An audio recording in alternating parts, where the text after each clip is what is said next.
من يهده الله فلا مضل له ومن يضلل فلا هادي له وأشهد أن لا إله إلا الله وحده لا شريك له وأشهد أن محمدًا عبده ورسوله أما بعد فإن خير الحديث كتاب الله وخير الهدي هدي محمد صلى الله عليه وسلم وشر الأمور محدثاتها وكل محدثة بدعة وكل بدعة ضلالة وكل ضلالة في النار. فأعوذ بالله السميع العليم من الشيطان الرجيم.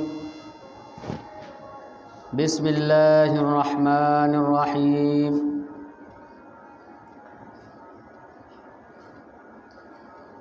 وما أرسلنا من قبلك من رسول إلا نوحي إليه أنه لا إله إلا أنا فاعبدون. رب اشرح لي صدري ويسر لي أمري واحلل عقدة من لساني يفقه قولي. ربي زدني علما.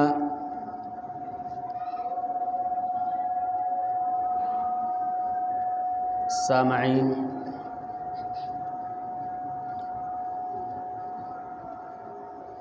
ہر قسم کی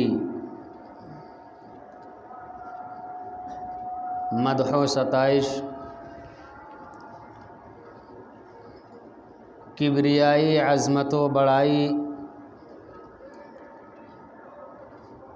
اللہ وحدہ لا شریک خالق کائنات مالک ارض و سما کے لیے ہے، اور بے شمار درود و سلام نازل ہوں تمام انبیاء علیہم الصلاۃ والسلام پر، بالخصوص اس ہستی اقدس و مقدس پر کہ جن کا نام نامی اسم گرامی محمد اکرم صلی اللہ علیہ وسلم ہے۔ اللہم صلی علی محمد وعلی آل محمد کما صلیت علی ابراہیم وعلی آل ابراہیم انک حمید مجید۔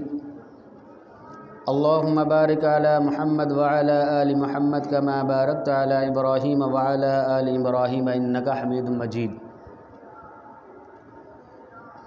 خطبہ مسنونہ کے بعد ایک آیت آپ کے سامنے تلاوت کی ہے، جس کے تحت کچھ گفتگو آپ کے سامنے کرنی ہے، کیونکہ اگر انسان کا عقیدہ درست نہ ہو، مین چیز عقیدہ ہے، جس کی سارے انبیاء کم و بیش 1,24,000 جتنے بھی انبیاء کرام آئے اس دنیا میں، سب نے ایک ہی چیز کی دعوت دی ہے۔ فروعی مسائل تو وہ بعد کے ہیں، لیکن جو عقیدہ لے کر کے آئے ہیں وہ یہی کہ ایک اللہ کی پرستش کرو، ایک اللہ کی عبادت کرو، ایک اللہ کی، اس کی ذات میں، اس کی صفات میں، اس کی ملکیت میں کسی اور کو شریک اور ساجھی مت مقرر کرو۔ یہ سارے انبیاء کی دعوت تھی۔ آپ دیکھیے قوم ہود کا تذکرہ اللہ رب العالمین نے کیا۔ حضرت ہود علیہ السلام نے بھی اپنی قوم سے یہی کہا تھا، یا قوم اعبدوا اللہ ما لکم من الہ غیرہ، اے میری قوم اللہ رب العالمین کی عبادت کرو، ما لکم من الہ غیرہ، اس کے سوا تمہارا کوئی معبود نہیں ہے۔ یہ ہے عقیدہ، یعنی ایک اللہ کی عبادت ہونی چاہیے، یہ پیشانی صرف رب کے سامنے جھکنی چاہیے، دعا ہو، استغاثہ ہو، نظر و نیاز ہو، یہ سب کس کے لیے ہونے چاہیے؟ اللہ رب العالمین کے لیے، کیونکہ وہی خالق ہے، وہی مالک ہے، وہی رازق ہے، وہی نفع نقصان کا مالک ہے، کائنات کے جتنے تصرفات ہیں اسی کے ہاتھ میں ہیں، دوسرے کے ہاتھ میں نہیں۔ سارے انبیاء یہی دعوت لے کر کے آئے، اور اسی چیز کا جھگڑا بھی ہے، اور باقی چیز کا کوئی جھگڑا نہیں۔ جب بات عقیدے کی پھنستی ہے، توحید جس کو بولتے ہیں، توحید رب کی ربوبیت کا اقرار کرنا ہے، الوہیت کو بھی ماننا جس کو وحدانیت کہتے ہیں، رب کی ملکیت کو بھی ماننا، یعنی رب ایک ہے یہ بھی ماننا ہے۔ الحمدللہ رب العالمین، تمام تعریفیں اس اللہ کے لیے ہے جو رب العالمین ہے، جو سارے جہان کا رب ہے، پالنے والا ہے۔ سمجھ رہے ہیں؟ تو یہ عقیدہ رب کی ربوبیت کا بھی اقرار ہونا چاہیے، وحدانیت کا بھی، رب ایک ہے، اللہ ایک ہے۔ الوہیت یہ ہے کہ جتنی بھی عبادتیں ہیں، عبادت کی جتنی بھی قسمیں ہو جاتی ہیں، چاہے وہ دعا ہو، نظر و نیاز ہو، ذبح ہو، قربانی ہو، اور اسی طریقے سے نماز ہو، یہ ساری کی سارے رب کے لیے ہونی چاہیے۔ عرش والے نے قرآن میں کہا ہے، قل ان صلاتی و نسکی و محیایا و مماتی للہ رب العالمین۔ یہ عقیدہ جو ہے اللہ رب العالمین نے حضرت محمد الرسول اللہ صلی اللہ علیہ وسلم سے کہا، کہہ دیجئے۔ کہنا کیا ہے؟ یہ کہنا ہے ان صلاتی، میری نماز، و نسکی، میری قربانی، و محیایا، میری زندگی جو ہے، و مماتی، میری موت کس کے لیے ہے؟ یعنی ہم اللہ رب العالمین ہی کے لیے عبادت کریں، جتنی بھی عبادت ہو سکتی ہیں، ذبح، قربانی، نظر، نیاز، سمجھ رہے، ساری اللہ رب العالمین کے لیے۔ اور زندہ جو ہم رہیں تو وہ بھی کس کے لیے؟ رب العالمین کے لیے۔ ہماری زندگی بھی رب کے لیے ہونی چاہیے، اور جب مرے بھی تو رب ہی کے راستے میں مرے، اسی کو راضی کرتے ہوئے ہم جائیں۔ تو سارے انبیاء یہی دعوت لے کر کے آئے، کیا؟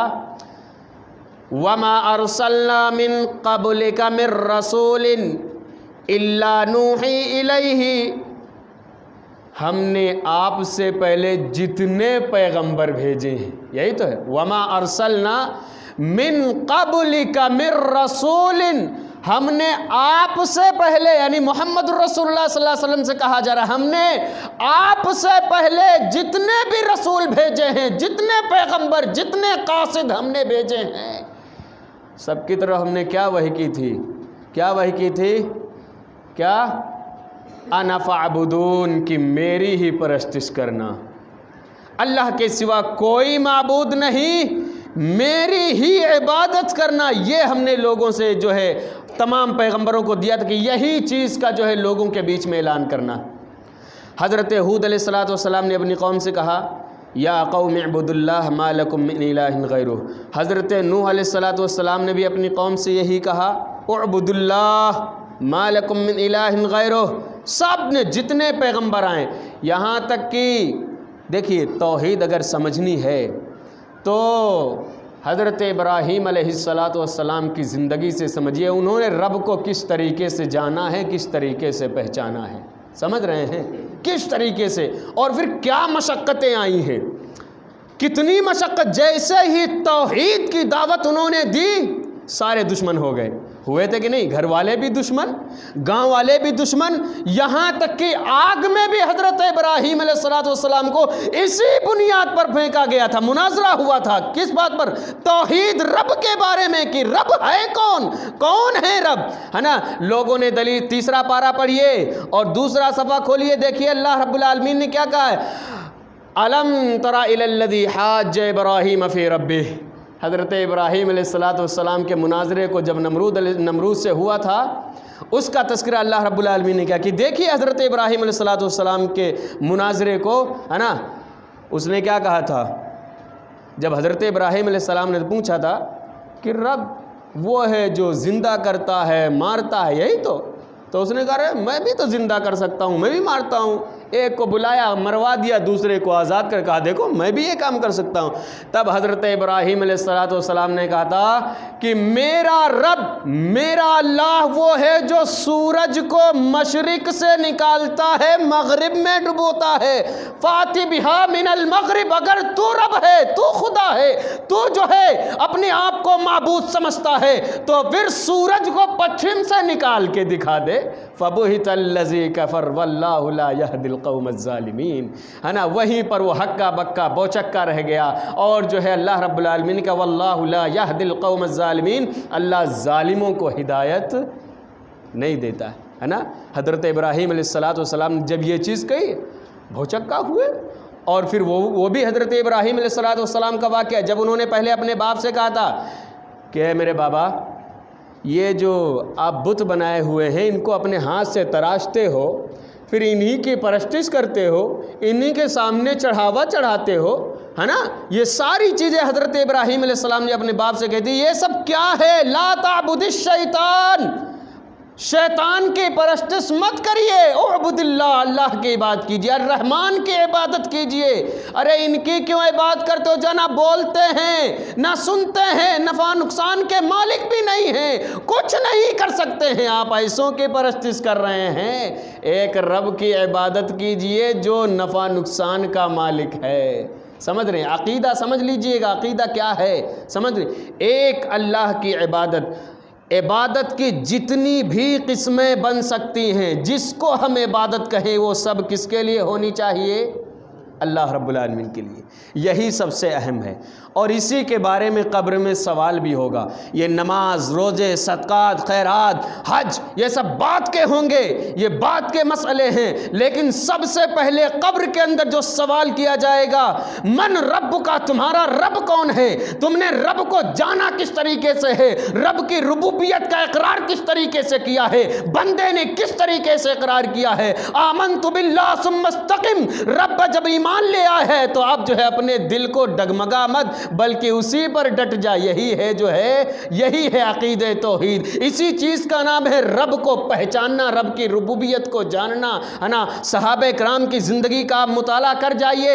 حضرت بلال حبشی رضی اللہ تعالیٰ عنہ, یہ وہ صحابی رسول ہیں جب اسلام لے کر کے آئے, اللہ کے نبی جناب محمد الرسول اللہ صلی اللہ علیہ وسلم نے جب ان کو توحید کی دعوت دی, ان کی بات سمجھ میں آ گئی, تب ان کو کتنا ستایا گیا تھا, کس قدر تکلیفیں ان کو دی گئی تھی, کس طریقے سے ان کو ستایا گیا تھا, اور کتنی تکلیفیں, یہاں تک کہ سینے پر بھاری بھرکم پتھر رکھ کر کے اوباشوں بدماشوں کو لگا دیا جاتا تھا. وہ ان کو مکے کی گلیوں میں گھسیٹا کرتے تھے, وہی پتھریلی زمین پر. حضرت بلال سے یہی کہا جاتا تھا, اے بلال تم محمد الرسول اللہ کا انکار کر دو, رب کا انکار کر دو, رب کی ربوبیت کا انکار کر دو, تمہاری جو تکلیفیں ہیں وہ ختم ہو جائیں گے.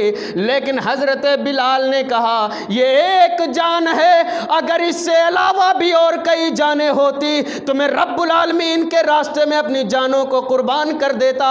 حضرت بلال رضی اللہ تعالیٰ عنہ کو اتنا ستایا گیا کہ ایک دن ان کی زبان بھی باہر آ گئی. حضرت بلال سے کہا گیا اے بلال اب باز آ جاؤ, محمد الرسول اللہ کے دین کا انکار کر دو.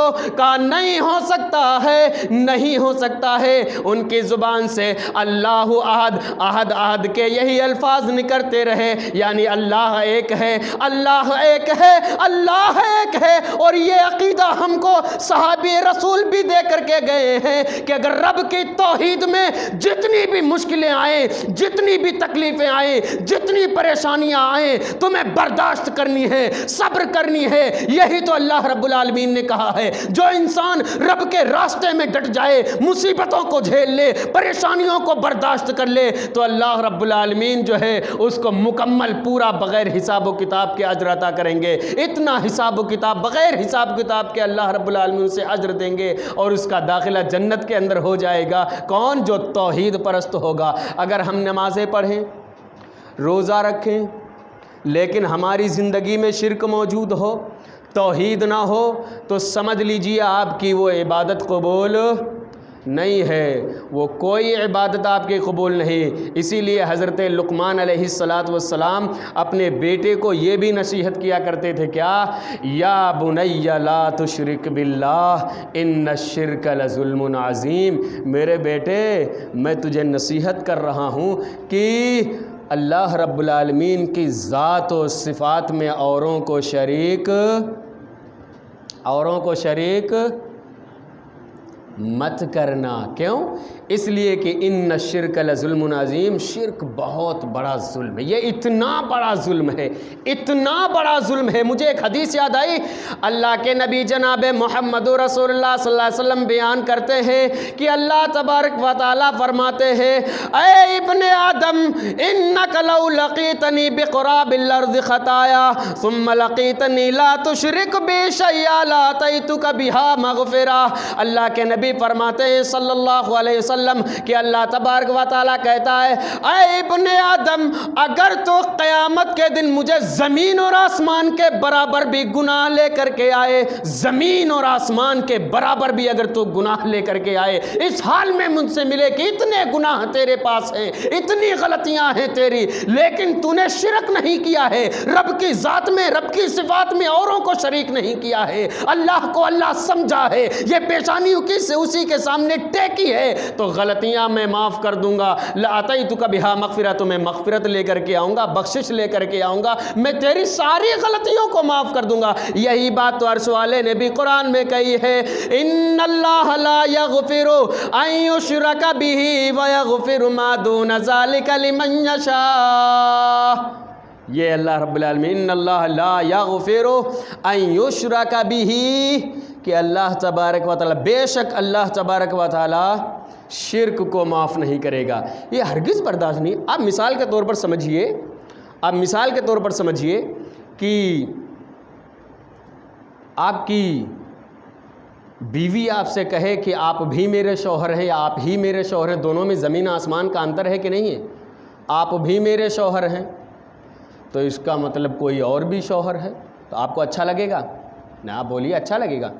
جب آپ اتنی سی بات نہیں برداشت کر سکتے ہیں تو کیا رب کو یہ بات برداشت ہوگی کہ اس کی ذات میں، اس کی صفات میں آپ اوروں کو شریک کریں، اوروں کو ملائیں، اوروں کو حاجت روا مشکل کشا سمجھیں؟ کیا یہ بات رب کو برداشت ہوگی؟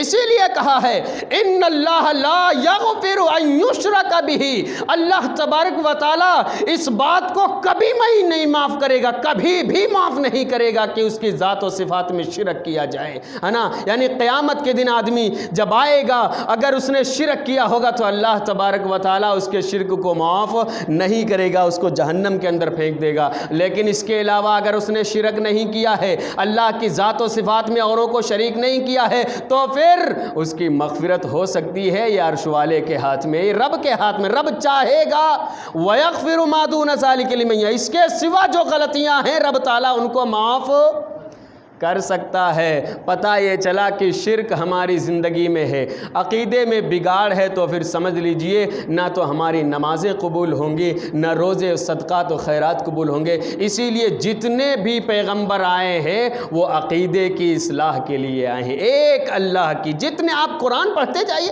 قرآن ہم کھولتے ہی نہیں، قرآن کھلے گی تو موقع پر موقع کھلے گی، موقع آئے گا تب کھلے گی، رمضان المبارک میں کھلے گی، تراویح سن لیں گے۔ باقی قرآن کو ہم نے بند کر کے طاقوں میں سجا دیا ہے۔ یہ قرآن جو ہے ہمارے لیے رہنما ہے، رہبر ہے۔ اگر ہم اس کو پڑھیں گے، سمجھیں گے، سمجھ کر کے دیکھیں گے تو ہماری سمجھ میں بھی آئے گا کہ جو ہے اس قرآن میں اللہ رب العالمین نے کس طریقے سے جو کھول کھول کر کے نشانیاں بیان کی ہیں، کس طریقے سے اللہ رب العالمین نے عقیدے کا بیان کیا ہے، شرک کا توڑ بیان کیا ہے اللہ رب العالمین نے۔ لیکن ہم موقع بموقع جو ہے قرآن کو کھولتے ہیں، باقی تو ہمیں نصیب ہی نہیں ہوتی قرآن کھولنے کی، جبکہ یہ قرآن ایسی کتاب ہے، دیکھیے کہ آپ اگر اس کو پڑھیں گے اور اس پر عمل کریں گے، جو کچھ اس میں کہا گیا ہے اس کو مانیں گے، تو قیامت کے دن یہ قرآن آپ کے موافق ہوگا۔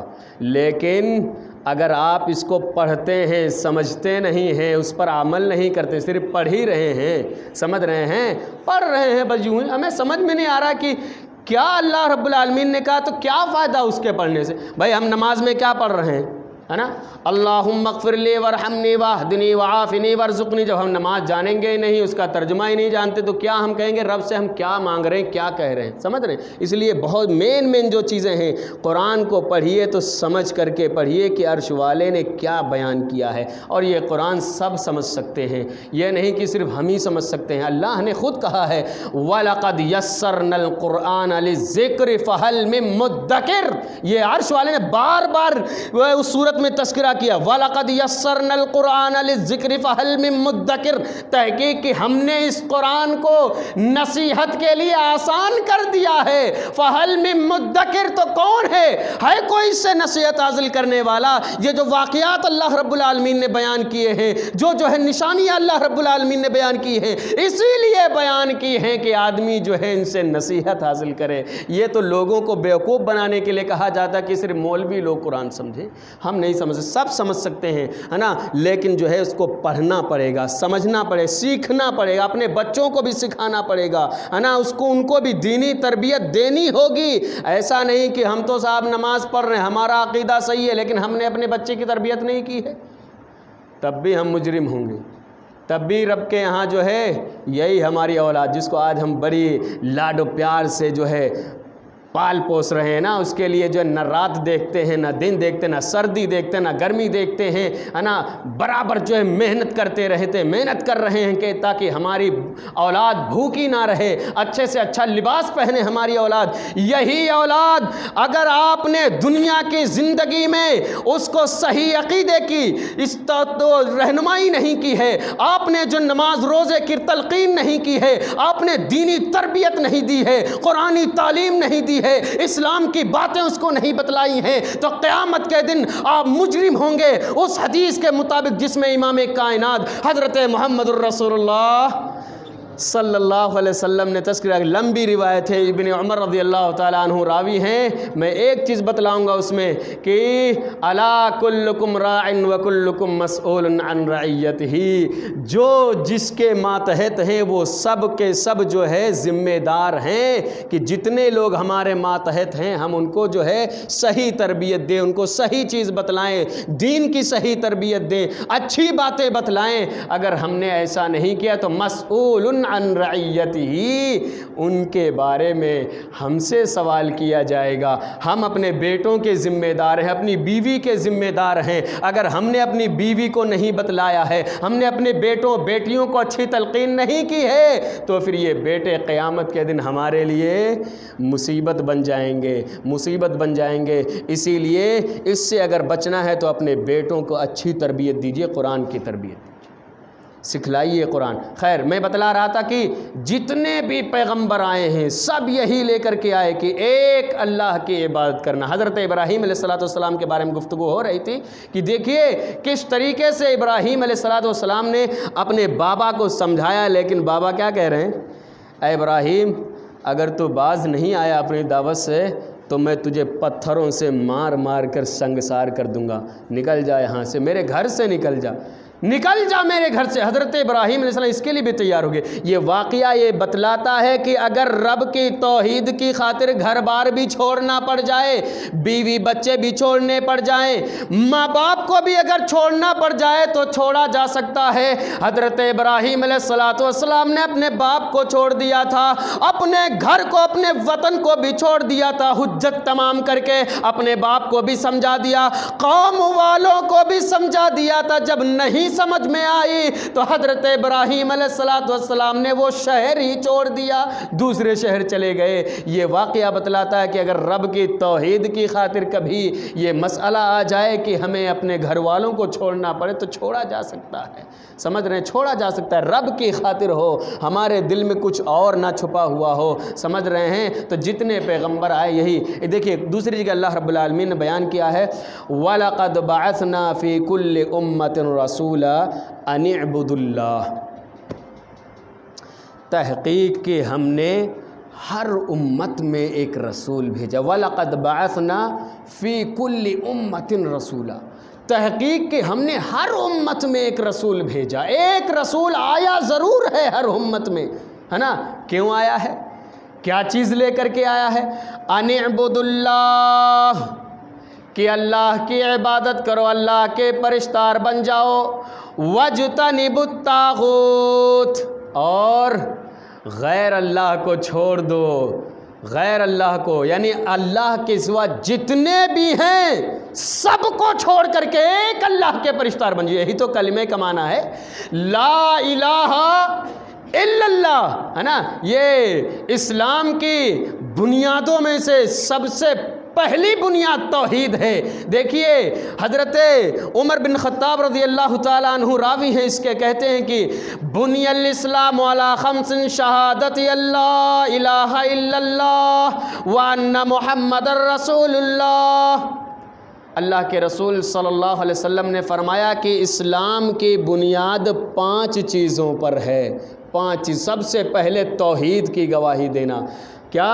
شہادت اللہ الہ الا اللہ، لا الہ، اس بات کی گواہی دینا کہ لا الہ، لا الہ، کوئی معبود نہیں، جتنے معبودان باطلہ ہیں سب کی نفی ہے یہاں پر، سب کو نکارنا ہے، سب کا انکار کرنا ہے، سب کی نفی کرنی ہے۔ لا الہ، کوئی معبود نہیں ہے الا اللہ، سوائے اللہ کے، سمجھ رہے ہیں؟ لا الہ، کوئی معبود نہیں، کوئی بندگی کے لائق نہیں، کوئی پوجا کے لائق نہیں، کسی کے سامنے جو ہے نظر و نیاز نہیں کرنی ہے، کسی کے لیے جانور نہیں ذبح کرنے ہیں، صرف الا اللہ، اللہ کے لیے کرنے ہیں۔ یہ عقیدہ اگر ہمارے سمجھ میں آ گیا ہے تو قیامت کے دن بھی اور عذاب قبر میں بھی اور جو ہے برزخ کی زندگی میں ہم جو ہے کامیاب ہو سکتے ہیں۔ ورنہ اگر عقیدہ ہمارا خراب ہو گیا، جب پوچھا جائے گا من رب کا، تمہارا رب کون ہے، تم نے رب کو کیسے پہچانا ہے،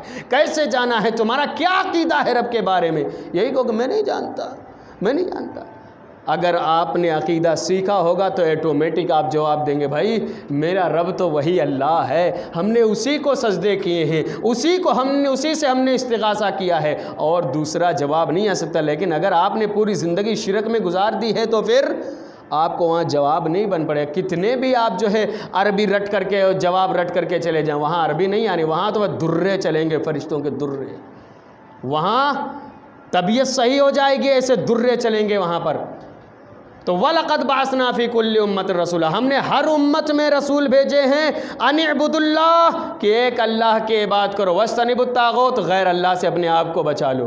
یہ عقیدہ حضرت محمد الرسول اللہ صلی اللہ علیہ وسلم بھی لے کر کے۔ تو میں کہہ یہ رہا تھا کہ بنی الاسلام علی خمس شہادت اللہ الہ الا اللہ، اسلام کی بنیاد جو 5 چیزوں پر ہے ان میں سب سے پہلے عقیدہ توحید ہے کہ اس بات کی گواہی دینا کہ رب کے سوا کوئی معبود نہیں ہے، سمجھ رہے ہیں؟ اور دوسرا کیا ہے؟ یہ اس بات کی بھی گواہی دینا کہ محمد صلی اللہ علیہ وسلم اس کے بندے اور رسول ہیں، یہ بھی گواہی دینی ہے۔ اس سے بھی اگر آپ ہٹیں گے تو آپ کو کوئی نجات نہیں ملے گی، ان کو بھی ماننا ہے، سمجھ گئے؟ اور باقی جو بنیاد ہیں وہ بات کی بات ہے، سمجھ رہے ہیں؟ تو ہمیں عقیدہ توحید، اور یہی توحید اللہ کے نبی صلی اللہ تعالیٰ علیہ وسلم بھی لے کر کے آئے، یہی توحید۔ وہی لوگ جو آپ کو صادق، امین، سچا، سب کچھ ماننے کے لیے تیار تھے، سب کچھ مانتے تھے، آپ سچے ہیں، اپنی امانتیں آپ کے پاس رکھتے تھے، ٹھیک ہے، لیکن کب تک مانتے تھے؟ جب تک آپ نے عقیدہ توحید کی دعوت نہیں دی تھی تب تک، جب تک آپ نے توحید کی دعوت نہیں دی تھی تب تک آپ کو سب کچھ مانتے تھے۔ لیکن جیسے ہی آپ نے اعلان کیا، کیا؟ یا ایھا الناس قولوا لا الہ الا اللہ، اے لوگو کہو لا الہ الا اللہ، اللہ کے سوا کوئی معبود نہیں۔ اے لوگو جتنے تم نے معبود بنا رکھے ان معبودوں کا انکار کر دو، جتنے 360 معبود جو تم نے بنا رکھے ان سب کا انکار کر کے ایک اللہ کے پرستار بن جاؤ، اللہ رب العالمین کے پجاری بن جاؤ، اپنی حاجت روائی اللہ رب العالمین سے کرو، اسی کو مشکل کشا، نفع نقصان کا مالک اسی کو سمجھو، کوئی دوسرا نہیں ہے۔ جیسے ہی آپ نے یہ توحید اعلان کی، یہ عقیدہ جیسے ہی لوگوں کے سامنے نے بیان کیا فوراً ہی بغاوت شروع ہو گئی، دشمنی شروع ہو گئی، فوراً ہی دشمنی شروع ہو گئی، اور وہیں سے آپ کو جو ہے تکلیفیں، وہیں سے آپ کو جو ہے پریشانیاں، مشقتیں جھیلنی پڑی، یہاں تک کہ اتنی مشقت آپ کو جھیلنی پڑی کہ بعض اوقات جو ہے آپ اگر سجدے میں ہیں تو اونٹ کی پوری اوجھڑی لا کر کے آپ کے اوپر ڈال دی گئی، اور اس سے ہٹ کر کے آپ کو آپ ہی کے وطن سے نکال دیا گیا، آپ کو آپ ہی کے وطن سے نکال دیا، صرف اسی بات پر کہ ایک اللہ کی آپ نے دعوت دی تھی، ایک اللہ کی، سمجھ رہے ہیں؟ نماز روزے کی تو بات کے احکام آئے ہوئے ہیں، یہ بات کی چیزیں ہیں، لیکن جیسے ہی سب سے پہلی دعوت اللہ کے نبی صلی اللہ علیہ وسلم نے دی عقیدہ توحید کی، ایک رب کے پرستار بن جاؤ، آپ سے دشمنی، آپ سے بغاوت شروع ہو گئی، آپ کو قتل کرنے کی سازشیں بھی ہونے لگیں، ہے نا، آپ کے گھر کو بھی گھیر لیے، تمام کنڈیشن پیدا ہوئی، یہاں تک کہ آپ جو ہے مکہ چھوڑ کر کے جو ہے مدینہ چلے گئے۔ تو عقیدہ توحید بہت ضروری ہے۔ دیکھیے ایک صحابی رسول ہیں حضرت معاذ بن جبل رضی اللہ تعالیٰ عنہ، وہ خود بیان کرتے ہیں کہ میں اللہ کے رسول صلی اللہ علیہ وسلم کے پیچھے بیٹھا ہوں، کنت خلف رسول اللہ صلی اللہ علیہ وسلم، میں اللہ کے رسول صلی اللہ علیہ وسلم کے پیچھے بیٹھا ہوا تھا اونٹ پہ، صرف کجاوا جو ہوتا نا کجاوا، وہی صرف بیچ میں حال تھا، باقی آپ تھے بیچ میں کجاوا اور اللہ میں تھا پیچھے آپ کے۔ تو آپ نے کہا اے معاذ، میں نے کہا لبیک و سعدیک یا رسول اللہ، اے اللہ کے رسول میں حاضر ہوں۔ آپ پھر خاموش رہے، تھوڑی دور چلے، پھر کہے یا اے معاذ، پھر کہا اللہ کے رسول میں حاضر ہوں، بتلائیے کیا بات ہے۔ پھر آپ چلے تھوڑی دور، پھر کہا اے معاذ، کہا اللہ کے رسول بتلائیے کیا بات ہے، میں حاضر ہوں، لبیک و سعدیک، میں آپ کی پکار پر حاضر ہوں، بتلائیے کیا کام ہے۔ کہا کیا تم جانتے ہو کہ بندوں پر اللہ کا حق کیا ہے؟ سمجھ رہے ہیں؟ بندوں پر، لوگوں پر اللہ کا حق کیا ہے؟ کہا کہ میں نہیں جانتا، اللہ اور اس کے رسول بہتر جانتے ہیں۔ کہا سنو میں بتلاتا ہوں بندوں پر اللہ کا حق کیا ہے۔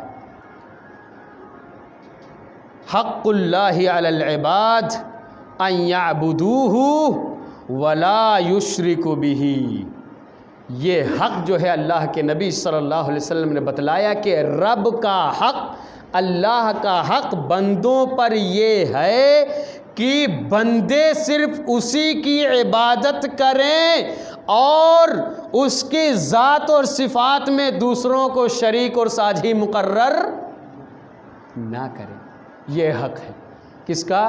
بندوں پر، اللہ رب العالمین کا۔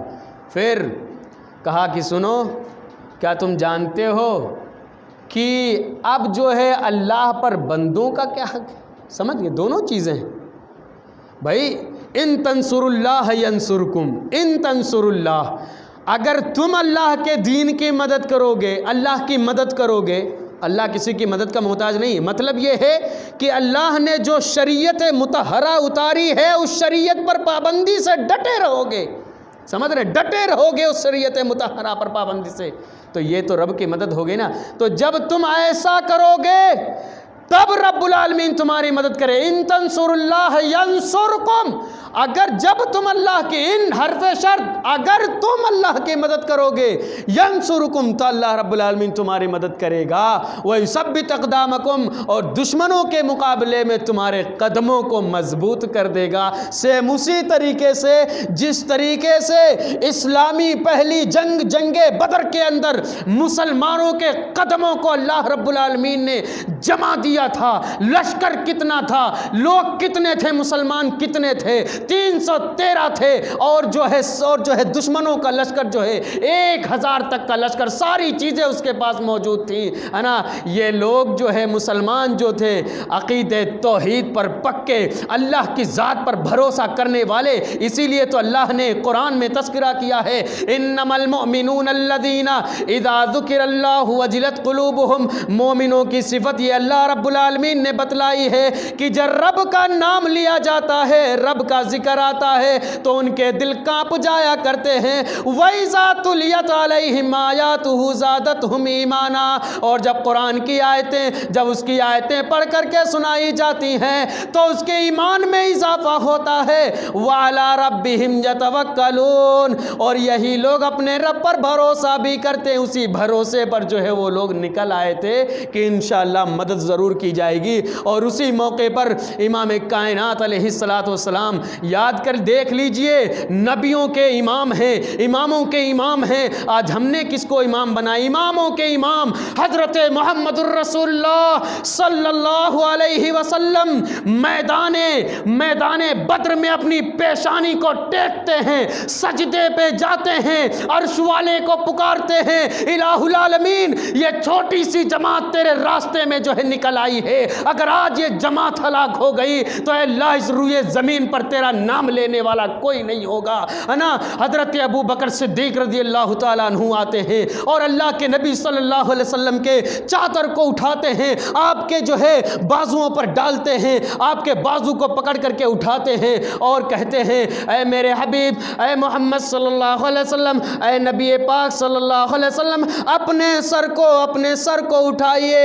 اللہ رب العالمین کو جب آپ نے پکارا ہے، اللہ رب العالمین سے جب آپ نے مدد کی ہے، نبیوں کے امام ہیں، اماموں کے امام حضرت محمد الرسول اللہ صلی اللہ علیہ وسلم، سامنے لشکر موجود ہے، دشمنوں کا لشکر ہے، ختم کرنے کے لیے آیا ہے کہ آج مسلمانوں کا صفایا کر دیا جائے گا۔ اللہ کے نبی اپنی پیشانی کو سجدے میں ٹیکتے ہیں، رب کے سامنے روتے ہیں، گڑ گڑاتے ہیں، گریہ زاری کرتے ہیں۔ آج تو کہتے ہیں کرنے کی ضرورت ہی نہیں، سب کچھ ایسے ہی حل ہو جائے گا۔ یہاں اماموں کے امام حضرت محمد الرسول اللہ صلی اللہ علیہ وسلم، سن لیجئے غور سے اور یاد رکھیے گا، کبھی بھی مصیبت آئے، کبھی بھی پریشانی آئے، کبھی بھی دکھ آئے، غم آئے، زندگی میں آتے ہی رہتے ہیں، اللہ رب العالمین سے اپنا دامن، اپنا رشتہ کبھی مت توڑنا، ہمیشہ اللہ رب العالمین کو یاد کرنا، اسی کو پکارنا اور اسی سے مدد طلب کرنا۔ ایاک نعبد و ایاک نستعین، ہم 5 وقتہ نمازوں میں یہی اللہ رب العالمین سے کہتے ہیں، اے اللہ ہم تیری ہی پرستش کرتے ہیں، ہم تیرے سامنے ہی اپنی پیشانی کو ٹیکتے ہیں اور تجھ ہی سے مدد طلب کرتے ہیں۔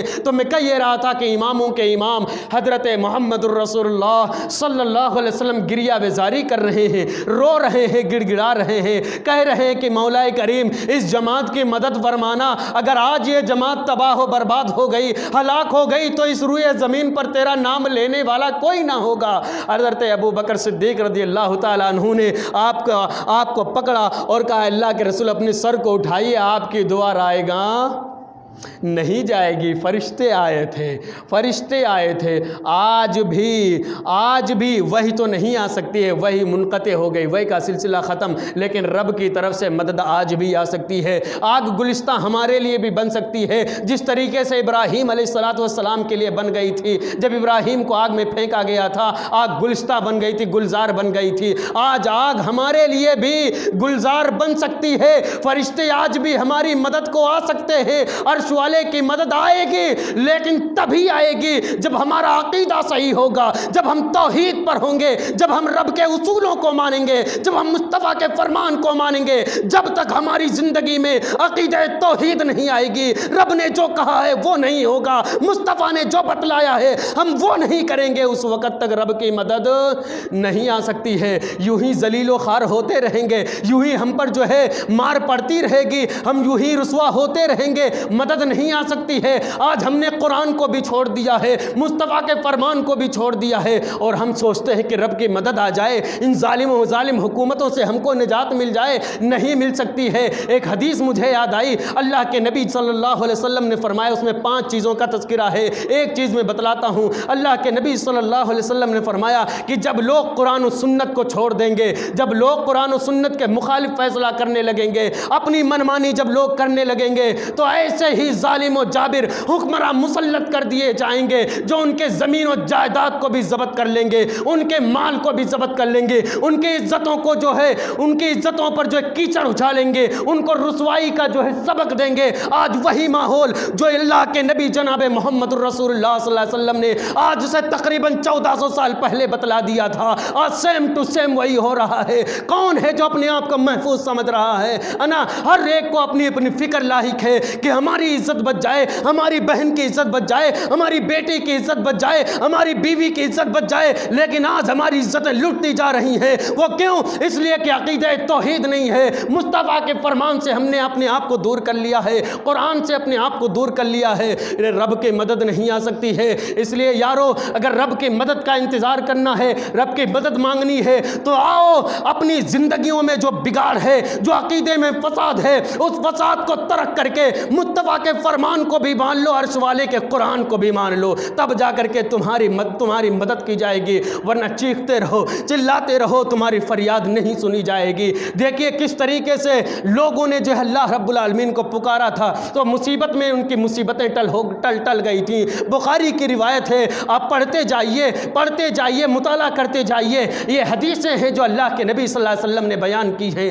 اسرائیلی روایات ہیں۔ اللہ کے نبی صلی اللہ علیہ وسلم فرماتے ہیں کہ 3 لوگ جو ہے غار کے اندر پھنس گئے تھے، 3 لوگ غار کے اندر پھنسے ہوئے تھے، ایک نے جو ہے اللہ رب العالمین کو یاد کیا تھا، ایک نے رب کو پکارا، سب نے کہا کہ اب تو بھیا کچھ نہیں ہو سکتا ہے، اب تو عرش والے کو پکارو، اپنے اچھے جو کام کیے ہیں زندگی میں ان کاموں کو یاد کر رب کو پکارا جائے، اللہ رب العالمین ضرور سنے گا۔ ان کا اعتماد بھی تھا، یقین تھا۔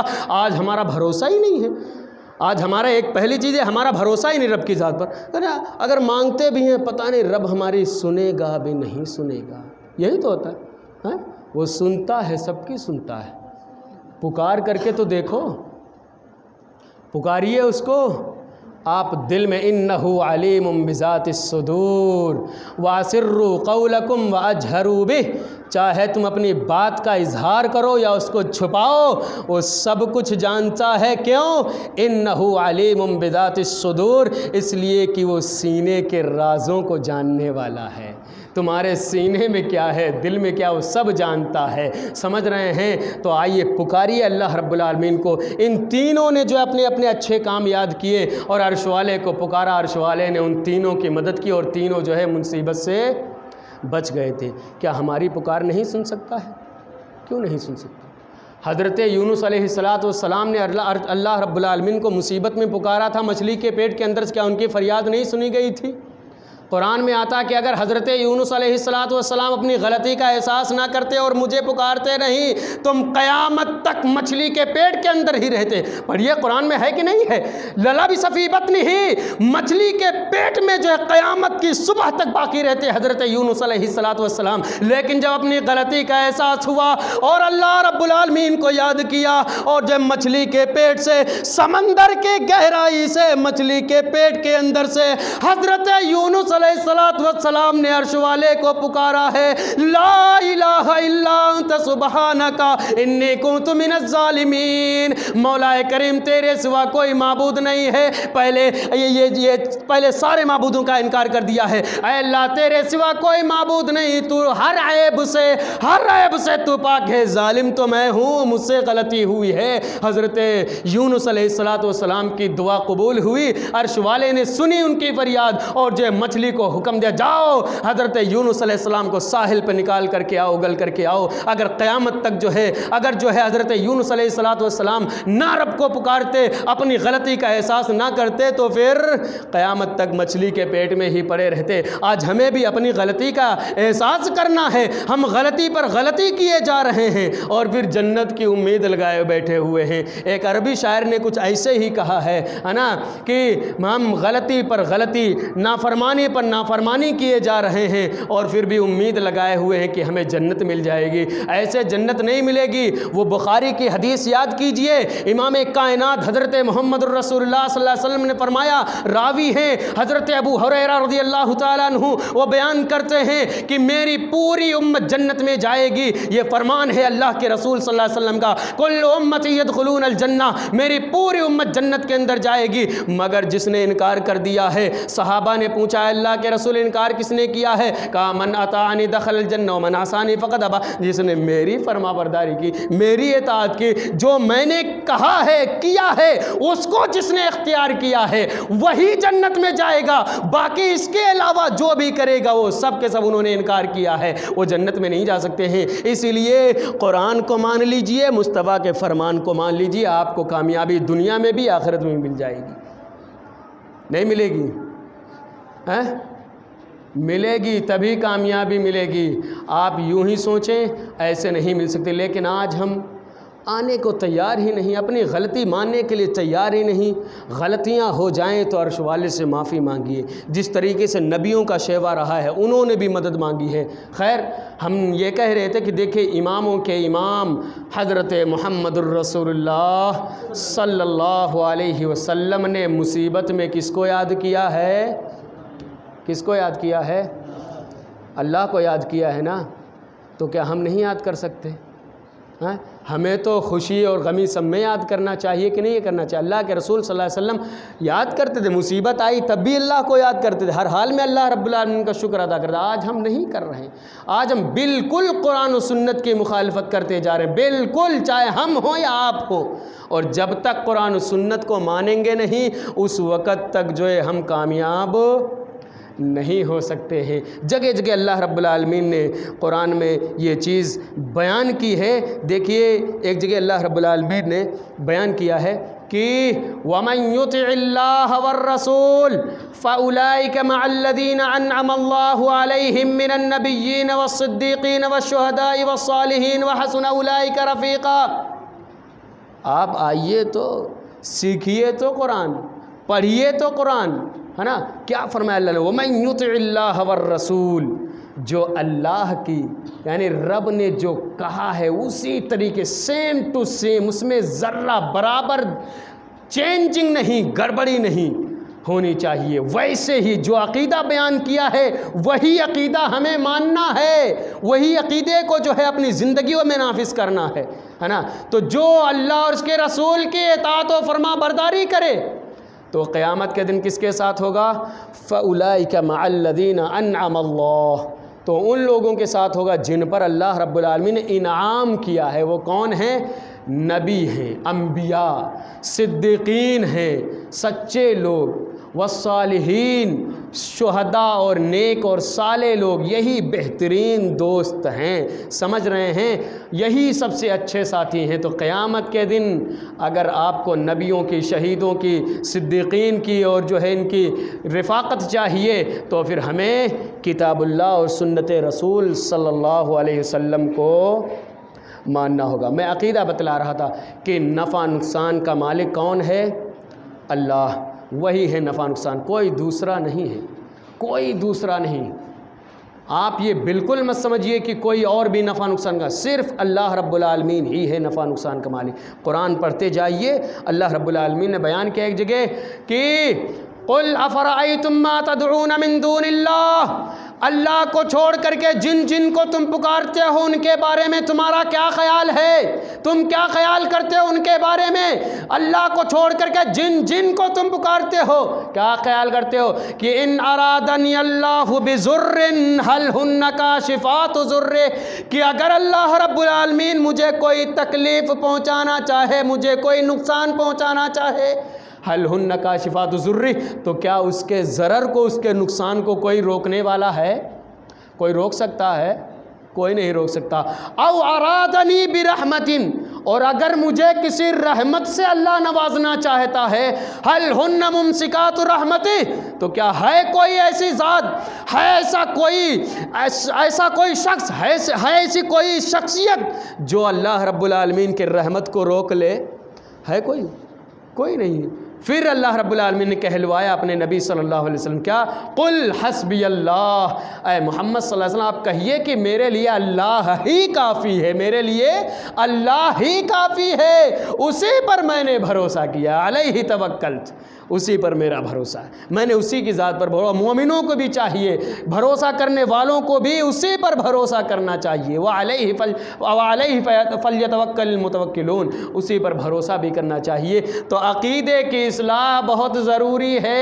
عقیدہ اگر ہمارا درست ہے تو غلطیاں گرچہ ہوں گی انشاءاللہ وہ معاف ہو سکتی ہیں، لیکن اگر عقیدہ درست نہیں ہے تو پھر وہ غلطیاں بھی معاف نہیں ہوں گی، اور یہ چیز جو ہم شرک زندگی میں کریں گے یہ بھی جو ہے ہم کو جہنم تک پہنچا دے گی، ہے نا۔ وَمَا لِلظَّالِمِينَ مِنْ أَنصَارٍ، ظالموں کے لیے کوئی حامی کوئی مددگار نہیں ہوگا، اور اس جہنم کے اندر انسان کو وہی ہمیشہ ہمیشہ رہنا پڑے گا۔ ایسا بھی نہیں ہے کہ وہ باہر نکل آئے یا اس کی فریاد سن لی جائے یا یہ تمنا کرے کہ ہمیں دوبارہ بھیج دیا جائے، ایسا بھی نہیں ہوگا، اب وہیں پر تمہیں رہنا ہے۔ اس لیے وہ وقت آنے سے پہلے یا پھر دنیا سے جانے سے پہلے موت کے فرشتے کے آنے سے پہلے اپنی زندگیوں کو سنوار لیجئے، عقیدے کی اصلاح کر لیجئے، یہ بہت ضروری ہے۔ عقیدہ مین چیز ہے، اگر ہمارا عقیدہ درست ہے تو ہم انشاءاللہ کامیاب ہو جائیں گے۔ عرش والے کے یہاں کہہ سکتے ہیں کہ اللہ ہم نے شرک نہیں کیا ہے، نمازیں ہم نے کم پڑھی ہیں، ہم نے صدقات و خیرات کم کیے ہیں، لیکن مولا کریم ہم نے تیری ذات اور صفات میں کسی کو شریک نہیں کیا، ہمارے لیے مغفرت ہو سکتی ہے۔ لیکن اگر ہم نے بہت نمازیں پڑھی ہیں، بہت روزے رکھے ہیں، شرک اپنی زندگی میں موجود ہے تو پھر مغفرت نہیں ہو سکتی ہے۔ دیکھیے آپ کے چچا ابو طالب ہے نا، چچا ابو طالب، انہوں نے اللہ کے رسول صلی اللہ علیہ وسلم کی اپنے بھتیجے کی کتنی مدد کی تھی زندگی میں، کی تھی کہ نہیں کی تھی؟ تاریخ پڑھیے، بہت ہر موڑ پہ کام آئے تھے، انہوں نے مدد کی تھی اپنے بھتیجے کی۔ اور جو ہے مشرکین مکہ ان کے پاس یعنی اللہ کے رسول کے چچا کے پاس آتے تھے اور طرح طرح کے آپشن رکھتے تھے، ہے نا، آپ یہ لے لیجئے، ہم ایک خوبصورت لڑکا جو پیش کر دیں گے، لیکن آپ محمد صلی اللہ علیہ وسلم کو ہمارے اپنے بھتیجے کو ہمارے حوالے کر دیں، ہے نا، تمام کنڈیشن، یہاں تک کہ شیب ابی طالب میں بھی ابو طالب نے زندگی گزاری ہے، وہاں پر بھی جہاں مشرکین مکہ نے مسلمانوں کو، اللہ کے رسول کو بھی، آپ کے ساتھیوں کو بھی اور آپ کے چچا کو بھی قید کر دیا گیا تھا، وہاں پر بھی انہوں نے زندگی گزاری ہے۔ اس میں پتے جو ہے وہ درختوں کے چمڑے، جو چھوٹے چھوٹے بچے تھے وہ درختوں کی چھال جو ہے اس کو چوس چوس کر کے اس میں زندگی گزاری ہے لوگوں نے، اتنی تکلیفیں برداشت کی ہیں، لیکن ابو طالب نے اللہ کے رسول صلی اللہ علیہ وسلم کو یا اپنے بھتیجے کو کبھی بھی دشمنوں کے حوالے نہیں کیا ہے۔ لیکن پھر بھی کیا ان کو جہنم سے نجات مل جائے گی؟ ملے گی؟ مل جائے گی؟ نہیں ملے گی۔ یہ اور بات ہے، سب سے ہلکا عذاب دیا جائے گا، یہ الگ چیز ہے، لیکن جہنم سے نجات تو نہیں ملی، مل گئی؟ نہیں ملی۔ دیکھیے جب آپ کے چچا کی وفات کا انتقال ہوا، اللہ کے نبی جناب محمد رسول اللہ صلی اللہ علیہ وسلم اپنے چچا کے پاس آئے، وہاں پر ابو جہل پہلے سے موجود، امیہ بھی موجود، یہ سارے مشرکین مکہ موجود تھے۔ اللہ کے نبی صلی اللہ علیہ وسلم نے اپنے چچا سے کہا تھا، قل یا عم لا الہ الا اللہ کلمۃ احاج بہا عند اللہ، اے میرے چچا چپکے سے میرے کان میں لا الہ الا اللہ کہہ دو، میں اللہ رب العالمین کے یہاں حجت قائم کر سکتا ہوں، میں رب کے یہاں دلیل بنا سکتا ہوں۔ اللہ کے نبی صلی اللہ علیہ وسلم اتنا پریشان تھے اپنے چچا کے لیے، بار بار آپ یہ کہہ رہے چپکے سے میرے کان میں کہہ دیجئے، لیکن نانا رب کو یہ منظور نہیں تھا، رب کو منظور نہیں تھا، انہوں نے وہ کلمہ ادا نہیں کیا۔ ابو جہل نے کہا، ارے کیا آپ جو ہے اپنے باپ دادا کے دین سے اپنے آپ کو موڑ لیں گے کیا؟ نا، میں تو اسی دین پہ، اور اسی دین پہ وہ چلے گئے، ہے نا۔ اللہ کے نبی صلی اللہ علیہ وسلم فرمایا کہ میرے چچا کو جو ہے سب سے ہلکا عذاب دیا جائے گا، اور سب سے ہلکا عذاب یہ ہے کہ جہنم کی جوتیاں پہلائی جائیں گی تو ان کا دماغ کھولے گا، کس طریقے سے ہنڈیا کھول رہی ہے اسی طریقے سے۔ وہ تو ایک مثال سمجھانے کے لیے، جہنم کی ہلکی سی چنگاری بھی آپ برداشت نہیں کر سکتے ہیں، نہیں برداشت کر سکتے ہیں۔ دنیا کی آگ آپ جب نہیں برداشت کر سکتے ہیں تو جہنم کی آگ تو دنیا کی آگ سے 69 گنا زیادہ تیز ہے۔ اور دنیا کی آگ جو ہمیں دی گئی ہے، روایتوں میں ملتا ہے، تفسیروں میں، کہ دنیا میں جو آگ دی گئی ہے، اس آگ کو اللہ رب العالمین نے جو کئی مرتبہ سمندر میں ٹھنڈا کیا ہے، تب جا کر کے یہ آگ ہم کو دی گئی، کتنی تیز ہوگی۔ اس لیے عقیدے کی اصلاح بہت ضروری ہے، وقت بھی ہو رہا ہے۔ سمجھ عقیدے کی اصلاح کر لیجئے. عقیدہ درست ہے تو انشاءاللہ ہم کامیاب ہو جائیں گے. جو ہے ساری منزلیں ہمارے لیے آسان ہو جائیں گے. لیکن اگر عقیدہ درست نہیں ہے تو پھر یہ عبادتیں کوئی قابل قبول نہیں ہوں گی. اس لیے ایک اللہ کی پرستش کیجئے. یہ پیشانی صرف رب کے سامنے جھکے, اسی سے دعا, اسی سے استغاثہ, اسی سے استعانت, اسی کے لیے ذبح, اسی کے لیے قربانی, اسی کے لیے نذر و نیاز, اسی کے لیے منتیں, یہ ساری چیزیں عبادت کے جتنی بھی قسمیں ہیں, جتنی بھی عبادت کی قسمیں ہیں, وہ سب اللہ رب العالمین کے لیے کیجئے. انشاءاللہ آپ سرخرو ہو جائیں گے قیامت کے دن. ورنہ اگر اس کے الٹا کیا تو پھر آپ سرخرو نہیں ہو سکتے ہیں. اللہ رب العالمین سے دعا ہے کہ مولا کریم ہم نے ٹوٹے پھوٹے لفظوں میں جو باتیں بیان کی ہیں, مولا کریم ہم کو بھی سمجھنے کی اور سامعین کو بھی سمجھنے کی توفیق عطا فرما دے. مولا کریم ہم سب کو عقیدے کی اصلاح کرنے کی توفیق عطا فرما دے. الہ العالمین ہم سب کو اپنی اصلاح کرنے کی توفیق عطا فرما دے. الہ العالمین جو بیمار ہیں انہیں شفائے کاملہ عاجلہ عطا فرما, جو پریشان ہیں ان کی پریشانیوں کو دور فرما دے. مولا کریم جب تک ہمیں اس دنیا میں زندہ رکھ, ایمان پر زندہ رکھ, سلامتی کے ساتھ زندہ رکھ, اور جب اس دنیا سے اٹھا تو ایمان بالخیر پر اٹھا, کلمہ لا الہ الا اللہ محمد الرسول اللہ پر اٹھا. اور ان کے لیے جو خالد بھائی ہیں ان کے پھوپھا کا آپریشن ہے نا, جو ہے گردے کا شاید آپریشن ہے, تو آپ ان کے لیے بھی دعائیں کریں کہ اللہ رب العالمین ان کے آپریشن کو کامیاب کرے اور ان کی بیماری سے ان کو نجات دے اور ہر مشکل جو ہے ان کے لیے آسان بنا دے. الہ العالمین ہم سب کو تمام بیماریوں سے, تمام پریشانیوں سے محفوظ رکھ. الہ العالمین ظالموں کے ظلم سے ہم سب کو محفوظ رکھ. آمین. وآخر دعوانا ان الحمد للہ رب العالمین وصلی اللہ تعالی علی النبی.